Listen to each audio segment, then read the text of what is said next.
My name is Ketchman. I'm an engineering director at the New York Times. Today my talk is going to be focusing on growing your engineers and keeping them motivated during this pandemic. I'm going to start with a question for you guys. Really, is it okay to not be growing right now? It's a really hard question, but I hope that's something that you're discussing within your organization, especially because we're at the year end, and so we're doing year end evaluations. And it's a strange question because in all other times the answer would be no, it's not okay. People should always be growing.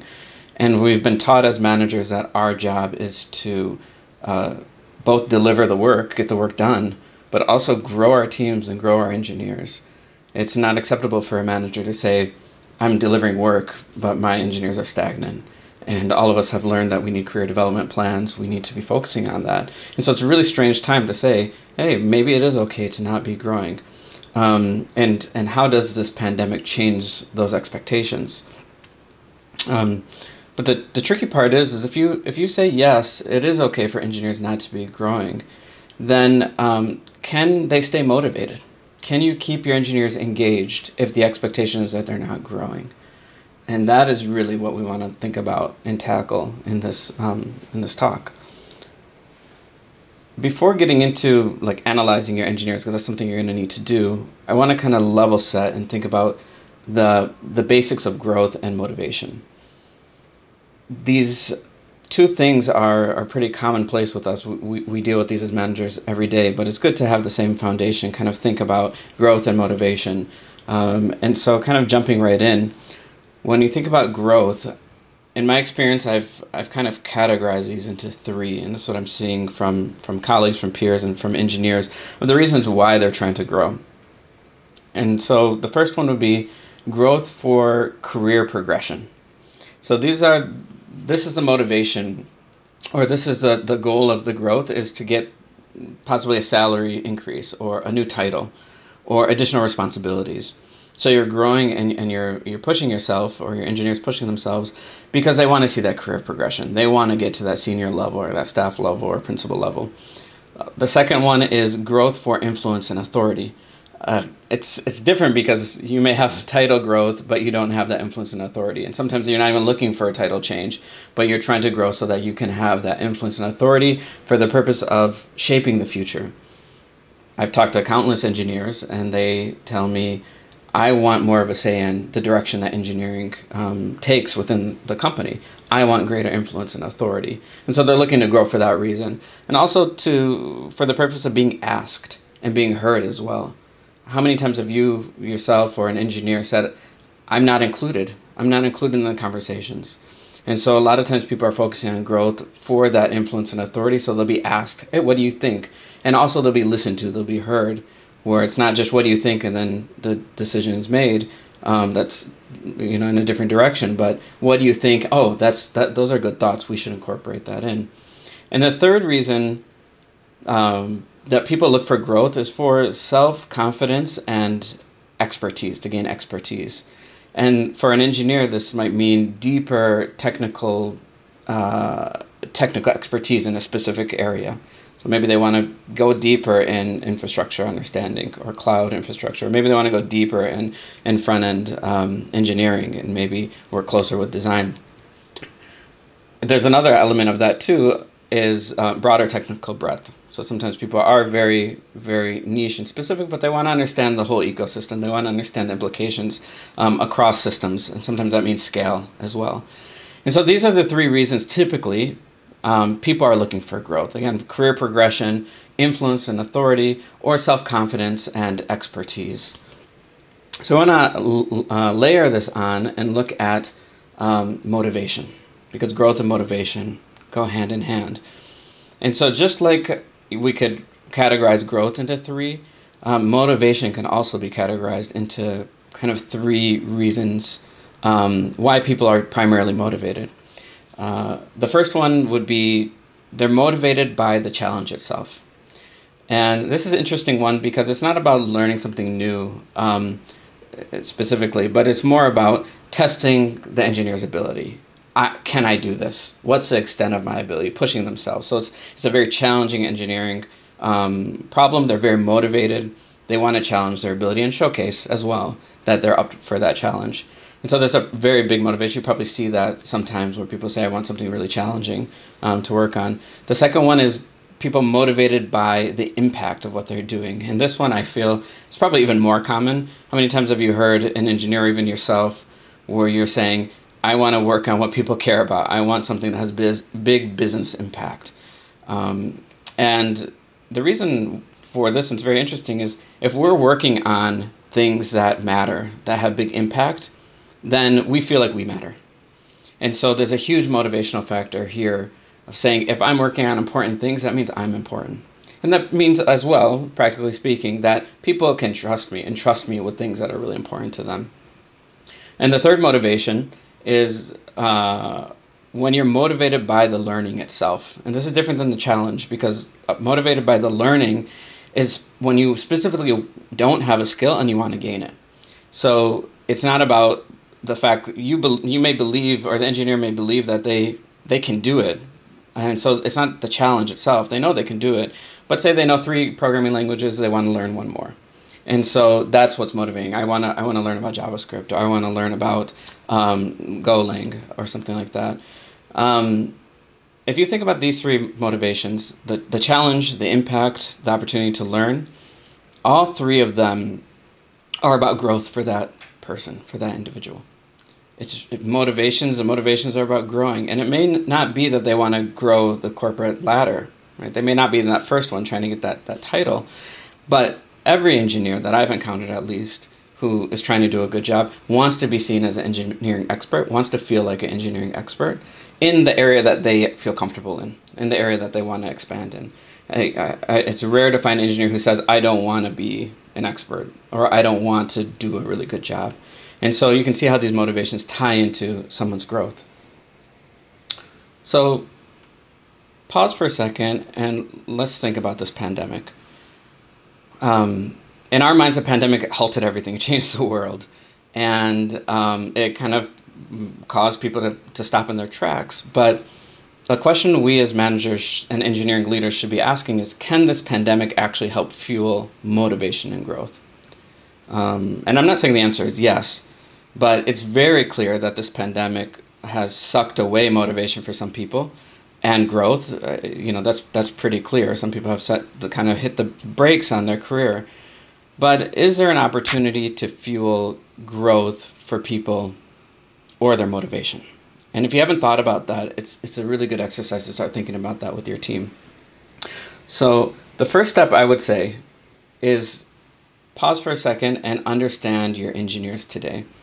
It's really, really important, because you're a manager, you have direct reports. Even if you don't have engineers as your direct reports, if you have managers as your direct reports, you should pause and think about the status of them today.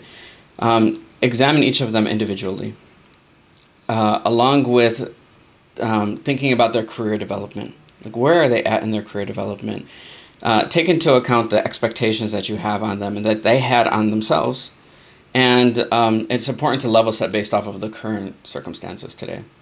Because you may have done all those plans in the pre-pandemic world, and maybe you didn't have the opportunity to kind of reassess now that we've been in it for 9 months, and we may be in it for another 9 months.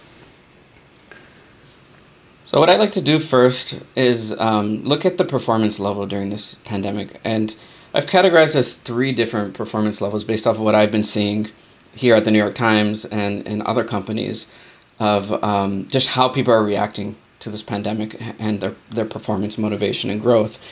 The first category are the people who are growing. The second category are the people who are just getting by. And the third category are those people who are hanging on. For the first category, it's great, they're growing. These people are motivated, and they're finding opportunity during this time. So they're seeing where the gaps are, where maybe their colleagues need extra support, and they're stepping in. And they are really showcasing their ability to perform well under these constraints. For these people, don't assume that everything's fine. Okay, they're high achievers right now. This is wonderful. Because you want to make sure you're setting these people up for success. It may be that they're doing a lot of work, but it might not be properly recognized in the sense that it might be just visible to the team and not outside of the team. And so if they're putting in a lot of energy, you have to make sure that that is going to be recognized at the end of the day towards their long-term performance and growth. Likewise, you need to manage these people for burnout, because they may have been thinking they can manage this. They may have been thinking this is a sprint. This is going to last maybe they thought 3 months. Maybe they thought 9 months. Maybe they thought 1 year. And they may not be able to sustain this long term. So you have to watch these people. Don't assume that they're okay. And also, life events might happen. We still have a long time until things are back to normal. And so watch these people who are finding the opportunity to grow during this time. For those who are getting by, the getting by category are a mix of people who are still motivated, but also those who are semi-motivated. So it's in between both. They're really trying to just meet all expectations and wait out the storm. So they're not looking for huge career growth. They're not looking to take on a lot more, but they are looking to do a good job and not to fall behind. For you as a manager, it's really trying to find wins for these people within their capacity, because you probably can't push them more. It may not be right for you to push them more. You may burn them out, but find wins within their capacity, and still plan for these people in a post-pandemic world. Another thing, what I've noticed with these people, sometimes they're getting by, but they're very stressed still. Stressed that they're not doing enough. And if you found that you have these people who are stressed that are stressed because they think they're not doing enough, make sure you set the expectations for them. Let them know how they're doing, and make sure they're not on that verge of being demotivated. And the third performance level that we've been seeing are those who are hanging on. These are generally people who are demotivated, and they're regressing in their performance. What's interesting about all these categories is that these aren't typically our low performers or high performers. You may have had an engineer or a direct report who was amazing pre-pandemic. They were doing an amazing job, but you're finding that they're falling into these categories now. And so it's specifically what's happening during this time that is triggering this regression or demotivation in them. And so you as a manager for these people, you should be thinking about spending time with them to break down their struggles and finding the support that they need. And this may be conversations that they don't even want to have with you, but you have to figure out as a manager how you navigate that and how you build trust with them so that they can be honest with you and you can talk through it. So these are the performance levels during the pandemic. Something important to think about next are the pandemic factors that are impacting their motivation. So that's performance, and this is things that are happening to them that you should be aware of. You've most likely seen these things. Maybe, I hope not, but maybe you've also been facing these things as well. And I'll just quickly go through three, and it's an exercise for you to think later on what other ones your team is being impacted by. So the first one is personal tragedies. This is the saddest one. It's the most difficult one sometimes. And I've had colleagues who have lost loved ones and family members, and it's really difficult for them. And they become distracted from work sometimes. Life has other priorities for them. Maybe they're not that motivated because it's just their life has changed. What matters to them is different. And so that can really change their trajectory in terms of their growth. So you have to analyze that and see if that's happening to any of your direct reports. The second one is this working remotely and being part of a distributed team. This has left people that I've talked to feeling isolated. They don't have any energy to feed off of. It's harder for them to collaborate with people. And generally speaking, there's less empathy in the workplace and feeling of togetherness. And even if you were someone who signed up for a remote job, most likely you didn't sign up for a job where you're completely isolated and you have no opportunity to see people. And for all the vast majority who sign up for an in-person job, this was forced on them.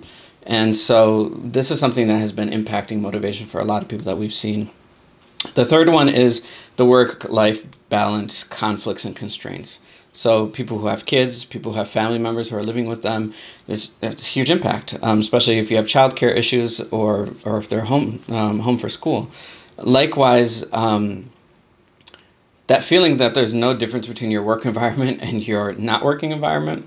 I've talked to some engineers who where they work is where they eat, is where they entertain themselves, where they watch TV. and it's all on the same desk, all in the same area, and it's really hard for them to disconnect and focus, and then they become, their day becomes very mundane and overwhelming sometimes. And so these pandemic factors, you have to think about them as they apply to your engineers and see which of these, if any, are impacting their performance. The last thing when thinking about your engineers is thinking about the expectations that are being set for them. There's company expectations, your own expectations as a manager, and the team's expectations. And you need to really look at each of these. From the company point of view, you need to ask the question, is your company lowering the expectations across the board? What have they communicated? Some companies have said that we're reducing the asks on people so that people can deal with this pandemic. Other companies don't have that luxury to be able to do that. And so you have to see what your company is saying, and not just what it's saying, but also what you're seeing on the ground. Because sometimes a company might say, yeah, we're lowering the expectations, but on the ground, you're still seeing the same expectations. You as a manager as well, have you lowered your expectations for your engineers? Have you said it's okay for them not to grow? Or if they're demotivated, it's okay. And if you have, then how have you conveyed that? And specifically when you did mid-year reviews, in your mid-year reviews, did you convey that somehow? And as we're getting to the end of year, make sure that you're conveying those expectations. And then lastly, on the team level, because the company may have said relax, you may have said relax, but the team still may not have lowered their ambitions. And so some of the other functions on the team, or maybe some of the other engineers, may still be pushing full throttle because they can. And that can cause trouble for what are the expectations on the ground, because no one wants to be the one who's not pulling their weight on a team.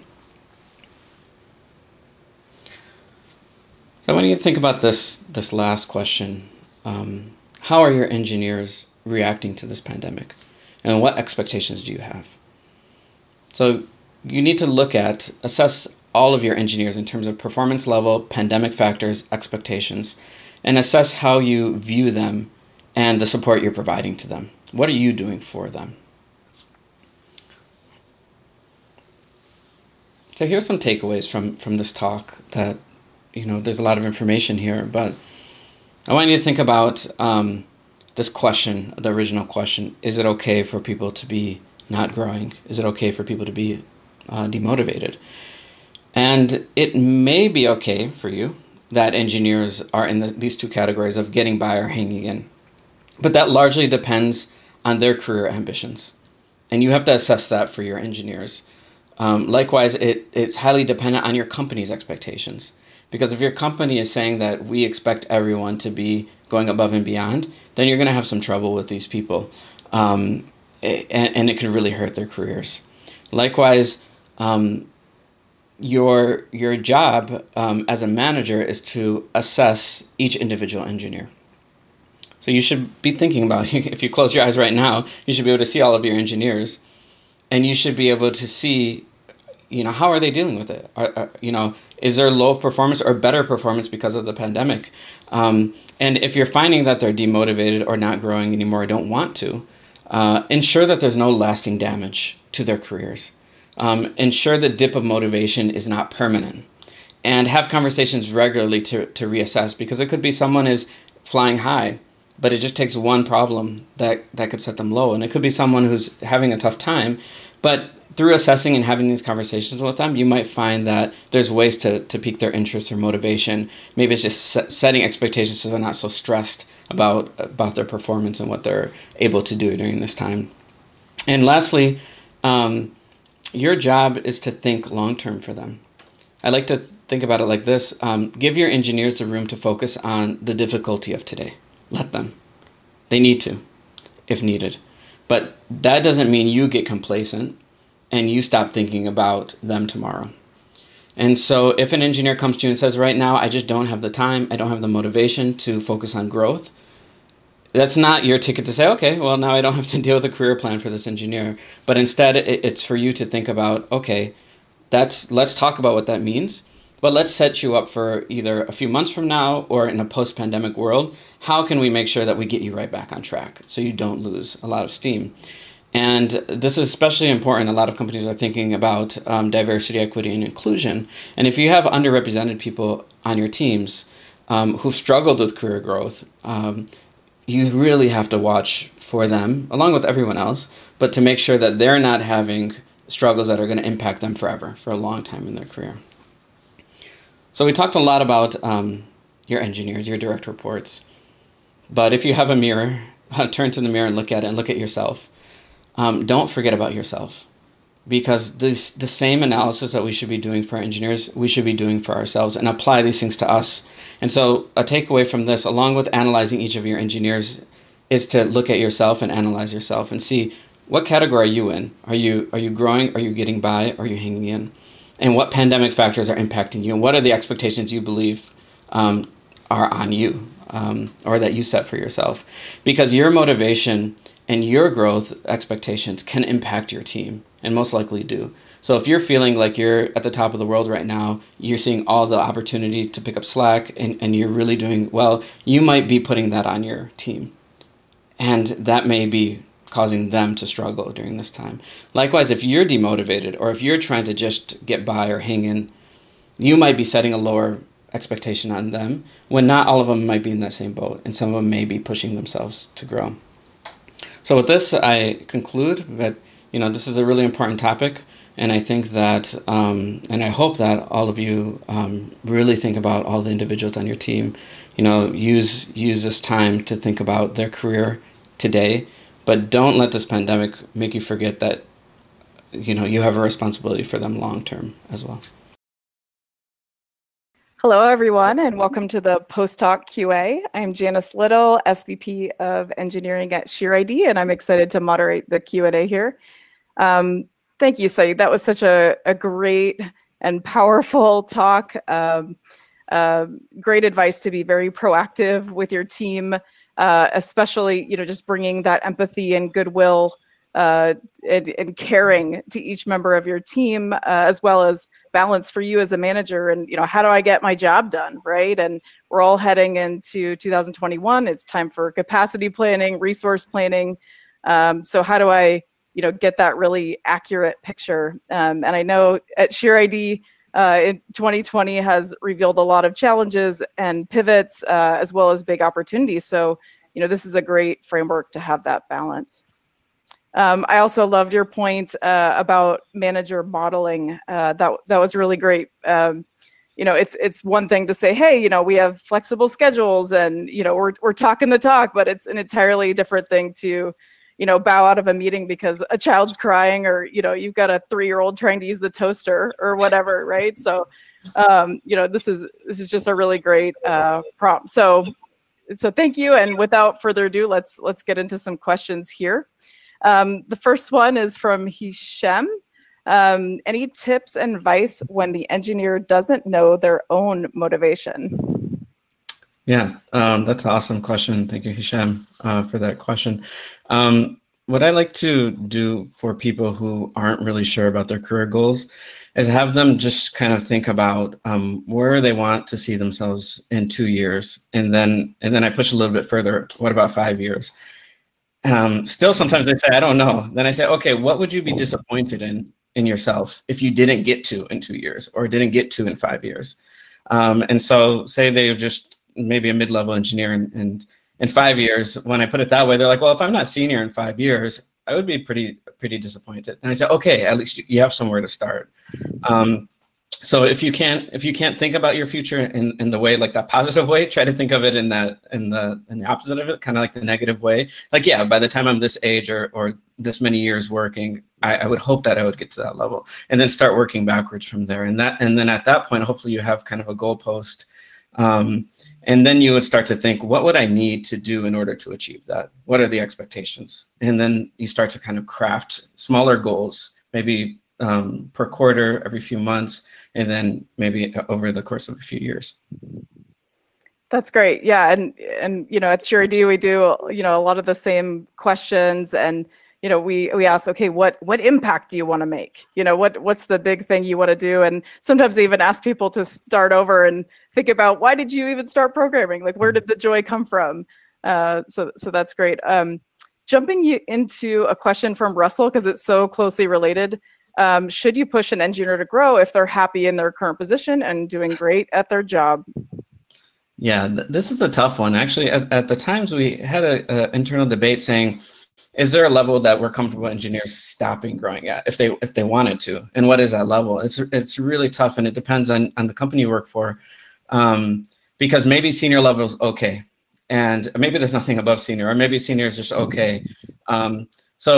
But you could kind of ask yourself, is it okay for someone to be forever an associate engineer or a mid-level engineer? And in that kind of debate, we landed on, probably the majority landed on, no, it's not okay at those levels, because even if they weren't really trying to grow, the years of experience would just make them have some type of expertise. So, I think if they have the right reasons why they don't want to keep growing, then it could be okay. But you really have to challenge that and push them, like, why? Because they may say, well, I don't know what the next role has in store for me, or I don't want to be in that, like, I don't want what the other people in that role do, or I don't want to have that responsibility. So I wouldn't just, if someone came to me and said, I don't want to grow anymore, I'd really dig into that a little bit more and try to see, like, what are those reasons? And I think you can get a little bit more nuance out of a person who's saying that. So the answer is, generally speaking, I would say people should be growing, especially as engineers, because growing means staying up to date with technology. And if you're doing the same, working with the same technology forever, you're eventually you're going to not really have a job, or you're not going to have the same type of role that you're used to having, because you'll have more of a maintenance type of role, and that might be okay for you, but you have to have that conversation and make sure they're comfortable with that long term. That's great. And, we take a very similar approach, on our rubric, we actually call out at a certain point, after this level, this is a completely different job. You got to be spanning the company, talking to people, getting buy-in, and some folks don't want to do that, or they don't feel like that's where their strength lies. And that's okay too. Question from Chris: how do you help your engineers grow while what they're doing may provide business value, but technically is not stretching them beyond their current skill set? Yeah, that's that question is good, because it really makes you think about what's best for that engineer. This goes into kind of in the talk, talking about the different motivations for an engineer, and it may be that they don't need to stretch their skill set right now in that phase. Maybe it's that next 6 months, maybe it's that next year, and that's not what they're really looking for, and that's not really what's motivating them. But they're trying to grow because they are trying to work on very impactful things to the company. So I would just start first and say, are they motivated by this? Are they okay with that? And then seeing what skill set can they gain that is not necessarily purely a technical skill set. And I think this is a mistake sometimes we make in engineering, where we think, if it's not directly an engineering skill set, it's not valuable, even for an engineer. But there's a previous talk right before this that talked about how if engineers understand the business more, is valuable in the way that they're doing their engineering. So I would challenge that again as a manager and say, maybe being close to that business value, something that's impactful, they can gain some skills. Maybe it is just networking in the company. Maybe it's understanding how the other functions work. Maybe it's understanding why the business is making certain decisions, and they could take that back and better inform the way that they engineer in projects that may not be that impactful in the future. Yeah, that's great. There's so many other skills to develop aside from just pure coding ability. Your behavior. How can you optimize? And then I'm a big fan of, giving people the power to sort of control their own environment and destiny, by asking them, how do you have communication and leadership improvements? How do you improve the tech so that maybe you just don't have to do the thing that you find redundant, or so that's really great. We have a question from Diego. Is salary also a motivation factor? How would you deal with a report that is looking for more challenges, impact, learning, but the current budget doesn't allow for their growth or a new position at this time? Yeah, I mean, we can't lie about salary is an important factor. All of us deal with that sometime in their career, where salary is the motivating factor. And then usually when that's satisfied, the person can focus on other things. I mean, I love to be able to take salary off the table so people can focus on things that will grow them more. But that's not always the case. Not every company has that ability to be able to pay whatever the engineers might want. And so I think it's a basic question. If they're constantly distracted because they're not making enough money and they're worrying about their budget all day long at work, then that's a serious problem. The person needs to solve that somehow. If it's more like, I'm okay now, but I would love to be able to get more in the future, then I think you can focus our goals of how can we grow you? And this is where maturity in the engineering management part of an organization is, are you trying to just keep people stuck in your company, or are you trying to grow them? Because it may be that someone does grow and they have to grow outside of your company or even outside of your team, because you can't offer them what they need anymore. And so as a manager, you are focusing on business value, but you also should think about the growth of those engineers long term, because we keep our connections, we keep our networks. And it may be that you grew someone out of your company, but a few years later, your company grows and you reach out to that person, they can come back and you can pay them, or you can put them into a larger role that might fit with their expectations. That's right. And it's just such a thing that should be celebrated probably more often than it is at the moment. We have time for maybe one more question. How do you celebrate achievements amid the pandemic? How do you enable engineers to connect with each other and advocate for empathy let's see, on their interactions during this year? Yeah, good question, Flavio, like usual. How you doing? Yeah, celebrating the achievement, that's been really difficult because we're used to doing team outings, we're used to doing celebrations. That's, I don't have the silver bullet answer for that. It's something we're still grappling with. We're trying to do like end of year gifts to people. We're trying to do like virtual, like virtual escape room. We've been just talking about that recently, but that's something I just have to admit that it's really challenging. I think you have to make sure though you talk with your engineers, talk with your team, make sure they're feeling recognized. We had something amazing that happened for one of our teams. They did a really amazing job during elections. And the CEO gave him a shout out and a company all hands, the entire team, and made them feel amazing. It made the team feel really good. So you may be able to find ways to elevate what they're doing or escalate it up to more senior leadership and get them recognized. It doesn't take much to send an email. Our mission lead, she would send emails out as well. You just send her an email, say, can you recognize this person? And she would send a personal message to engineers to recognize them. So that's one way we've been doing it, but I think there's a lot more we should be doing to celebrate people's wins right now. That's great. And yeah, at SheerID, we, certainly recognition, and also just because, of Zoom fatigue, trying to figure out and be very deliberate when we have moments together as a team or we celebrate, how can we make them extra special, right? And as we go into the winter months, traditionally, if you have a holiday party or, think about what's going to make, that ugly sweater competition or, your karaoke Zoom or whatever, whatever is going to be fun for you guys, just extra special. So with that, we'll wrap it up. It's been so fun to be here with you today, Saeed. Thank you so much to Plato for helping engineers connect and bringing us together. And thank you, Saeed. Thank you. It was really fun. Thanks for all the questions, everyone.